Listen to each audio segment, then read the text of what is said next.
시청자 여러분 안녕하십니까? 그전 뉴스 심층 보도 시간입니다. 오늘 준비한 집중 취재 내용 전해드립니다. 숫자는 거짓말을 하지 않습니다.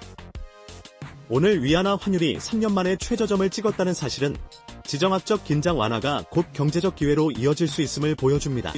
이란과 미국의 휴전 발표 이후 국제유가 하락과 함께 위험 자산 선호 심리가 확산되면서 위안화 가치가 상승했습니다. 특히 달러 약세와 중국 경제에 대한 긍정적인 전망이 위안화 강세를 더욱 부추겼다는 분석입니다. 하지만 이는 단순한 환율 변동을 넘어 미국의 패권 약화와 중국의 영향력 확대를 의미하는 신호탄일 수 있습니다. 지정학적 리스크 감소는 단기적으로는 긍정적이지만 장기적으로는 글로벌 경제 질서의 재편을 예고하는 경고등입니다. 원칙이 흔들릴 때 언제나 같은 결과가 반복됐습니다. 도널드 트럼프 미국 대통령이 이란 전쟁 당시 미국의 동맹국들이 충분한 지원을 하지 않았다는 이유로 나토 회원국들에 대한 보복 카드를 검토하고 있습니다. 미군 재배치 및 기지 폐쇄, 심지어 나토 탈퇴 가능성까지 거론되는 상황은 대서양 동맹의 근간을 흔드는 심각한 위협입니다. 트럼프 대통령은 진정한 합의가 있을 때까지 이란 주변에 미군을 주둔시키겠다는 입장을 고수하며 동맹국들의 방위 의무 이행을 압박하고 있습니다. 이는 자유주의적 국제 질서의 핵심 가치인 상호방위 조약의 신뢰를 약화시키고 동맹국들의 안보 불안을 증폭시킬 수 있습니다. 동맹은 필요에 따라 맺고 버려지는 거래 관계가 아닌 공동의 가치와 책임을 바탕으로 구축되는 신뢰의 관계임을 명심해야 합니다. 우리는 지금 한 제도의 실패를 목격하고 있습니다.